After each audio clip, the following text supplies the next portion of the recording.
Are you feeling the weight of stress impacting your business decisions? Or are you struggling to see through the fog of uncertainty? Well, let's navigate these challenges together and pave a path to success. Before we dive into the content, make sure that you hit the subscribe button and turn on the notifications for future videos packed full of valuable insights and tips for entrepreneurial success. Attention entrepreneurs, it's time to address that elephant in the room: stress. Whether you're juggling multiple responsibilities or you're just navigating the uncertainties within your business, it's no surprise that stress can wreak havoc on your ability to make sound decisions. But don't worry, today I'm going to share with you some proven strategies to help you rise above stress and navigate challenges like a pro. Stress, entrepreneur's foe or friend? So let's talk about the effects of stress on our cognitive functions. When we're stressed out, we do not make clear decisions. Stress affects the prefrontal cortex of our brain, which is the area of the brain that affects our decision making. So when we're stressed, we're not able to think clearly. We kind of jump into risk, make impulsive and irrational choices. So that's not something that is good for entrepreneurs when you're trying to make business decisions. This biological brain chemical response to stress is caused by when that prefrontal cortex is affected. It's releasing cortisol and adrenaline into our system, which basically hijacks our rational thinking. It hampers us being able to make clear decisions. So it's not a good place to be in, to be trying to make sound business decisions while we're stressed. It just skews our whole perception of risk. It's going to lead you to overestimate or even underestimate what the real risks and dangers are to the outcomes of the decisions that you're trying to make. So how are we going to keep that stress at bay so that we can make rational, good, sound decision making for our business? We're going to want to practice mindfulness techniques. Some of those techniques can include stopping and taking breaths. There's all sorts of breathing techniques. You can Google them, look them up on YouTube, but you're going to want to incorporate some of those breathing techniques. Meditation and visualization is also really good for helping you be mindful, because when you're doing mindfulness techniques, another one is journaling. That whole act of getting things out of your head and down onto paper helps you clear your mind. And when you have a calmer mindset, you have more clearer and rational decision-making abilities.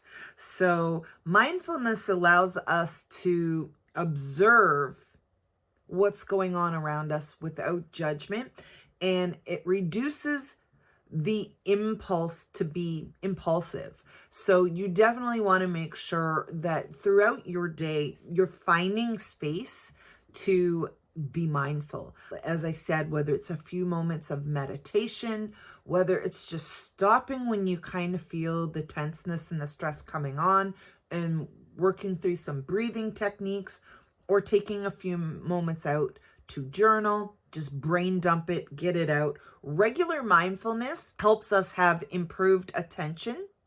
It regulates our emotions so that we're not making those impulsive decisions from a place of emotion, and it optimizes that cognitive function.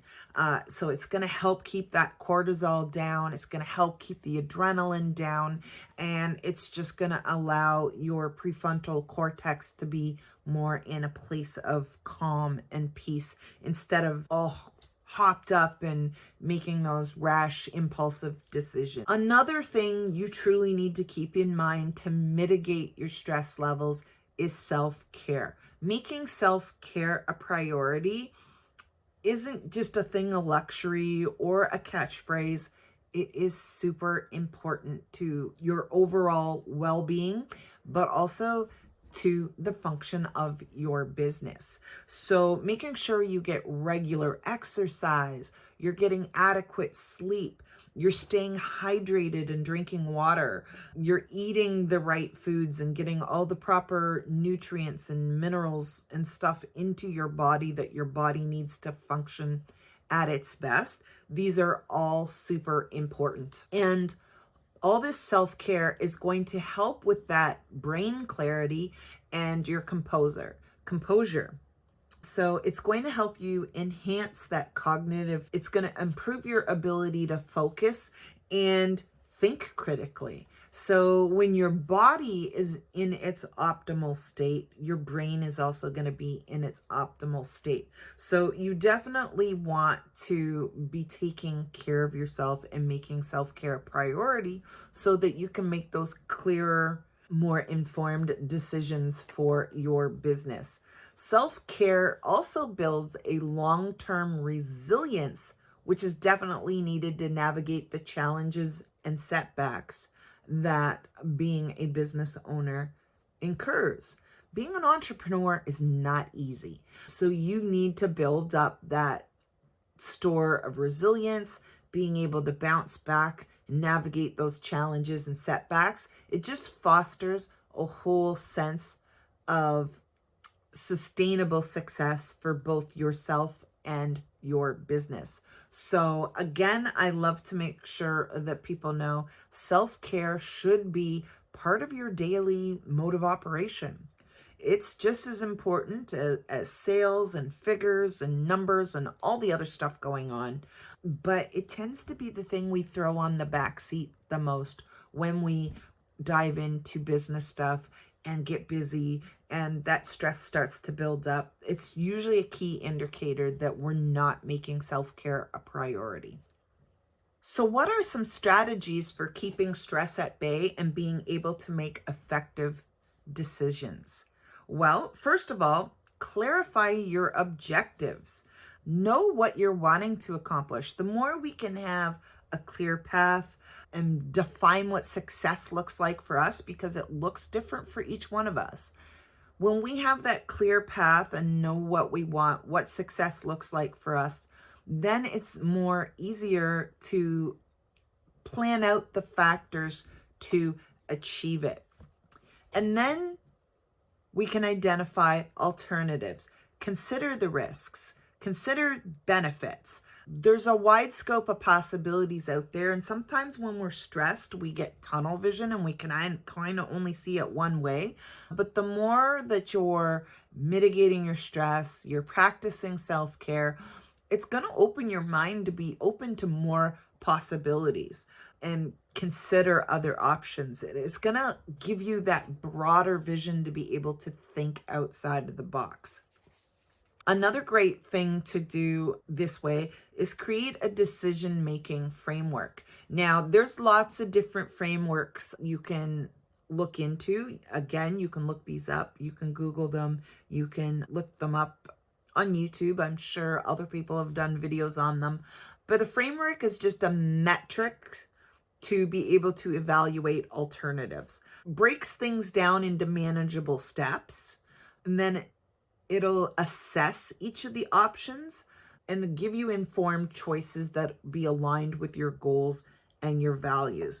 Because when we can always keep what we're doing aligned with our goals and values, it's just going to be that much more easier to facilitate on a regular basis. Also, don't be afraid to seek advice. This is going to help you diversify your perspective. This is where mentors and peers and coaches come in. It's going to allow you to consider various angles with a more well-rounded view on things. And that is definitely something that you're going to want to do to have good stress strategies in place.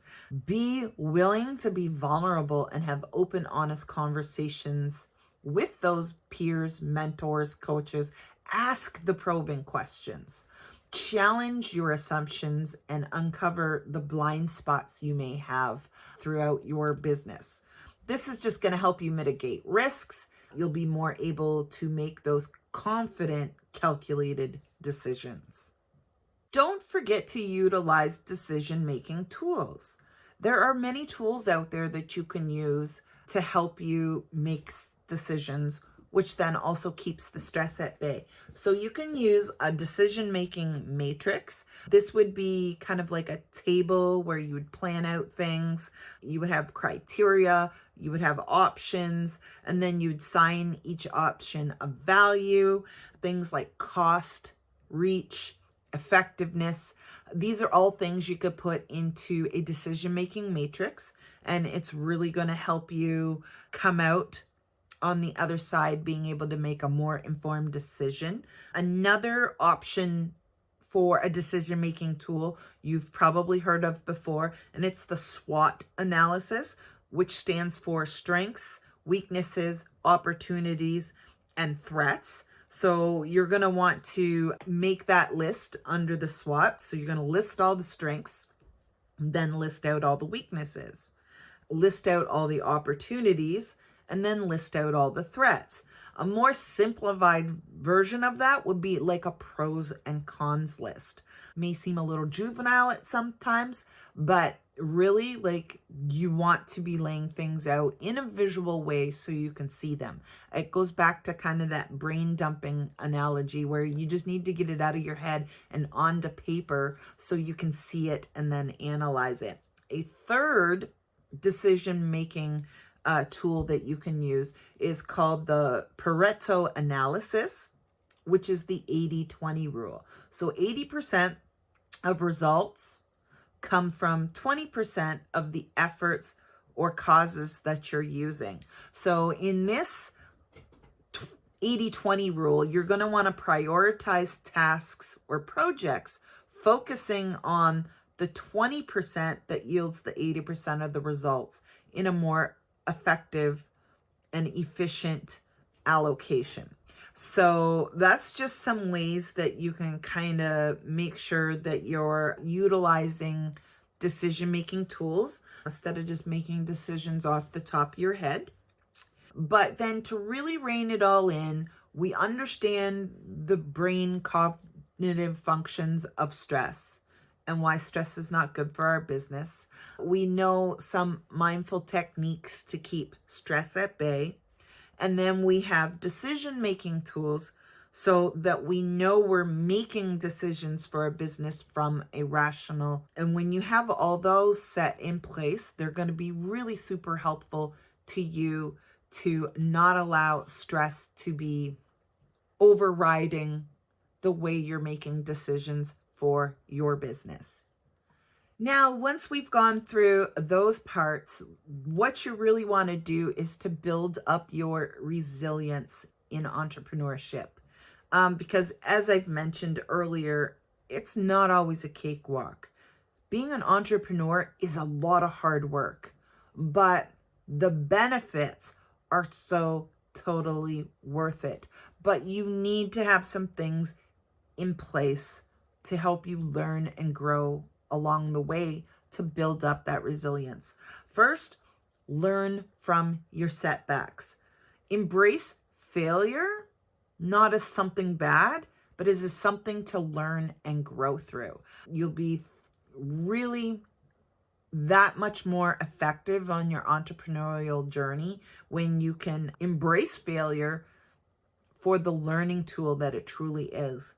Then have an adaptive mindset. You're going to have to pivot quite often in your entrepreneurial journey. So embrace that. Have a come what may adaptive mindset. Really embrace learning to be able to pivot and think out of the box on a regular basis. But have persistence and determination.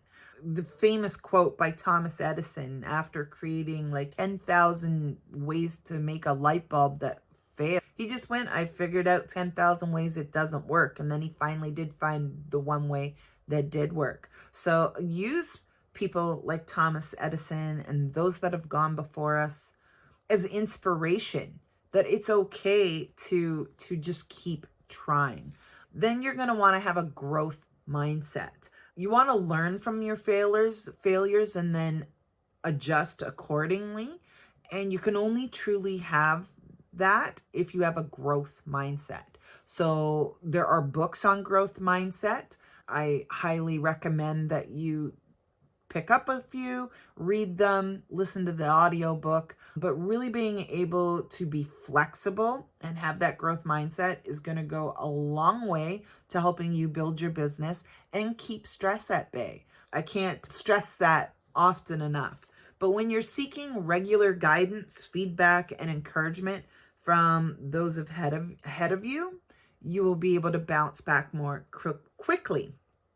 Which brings me to establishing mentorship relationships. This is going to be huge for you to build that resilience in entrepreneurship by being able to have that community around you of people you can go to with your questions, your hopes, your fears, all of it. Definitely have mentors and coaches in your life that are going to help walk you through these things, but also have networks of side buddies who are at the same place as you, who are doing the walk along with you. That's just as important, I think, as having those mentors and coaches above you. And great way to come alongside other people that are in the same space as you is by, attending industry events, networking events. Don't shy away from those. Sign up and go to 2 or 3 a year. Find your tribe, because that's so super important when you're going through the entrepreneurial journey. Having that network in your corner is really going to help you keep the stress levels low. So, super important. Another really big thing is having that community of people. And this is where you're either going to want to join a mastermind group or a local business association. And if there isn't one in your local area, you really want to consider creating one and creating that community for fellow entrepreneurs that can then join in the journey along with you. And last but not least, truly embrace utilizing accountability partners. When you're sharing your goals and your milestones with someone else who's then going to come back and hold you accountable, and you're going to hold them accountable, it's going to fast track everything you're trying to do in a way that you never thought possible. When you're checking in regularly with these accountability partners, or you're using accountability tools like a good tracking app, or Google spreadsheet, even, where you're tracking stuff, holding yourself accountable, coming back and seeing like, okay, I said I'd do this by a certain date. Am I on track for that? Having that kind of accountability is really, again, gonna just keep the stress levels at bay, but also allow you to grow 5x, 10x your business beyond belief, which is, again, just going to help really keep that stress at bay. So make sure that you're having those mentorship relationships. Make sure that you're either in or create your own mastermind group, and make sure to have those accountability partners in your corner. Thank you for joining me on this journey to uncover the impact of stress in entrepreneurship. If you found this video valuable, give it a thumbs up, click subscribe to stick around for more. Leave me some comments and share your experiences with me on how you manage stress in your entrepreneurial walk. I'm always open to learning new things from others, and I would love to hear how you manage stress in your business and just be able to learn new things from you. Don't forget to join my Facebook group, the Empower Collective, where I'm sharing some great resources this month for stress management, including a full reading list of books, some of which I've mentioned already, but really just so we can have a community together of fellow entrepreneurs who could be accountability partners for each other, and just really make sure that we're coming alongside each other and giving each other great stress management techniques. So together, let's empower each other to thrive in the face of adversity. And until next time, reemerge and rise, my warriors, because warriors do it better.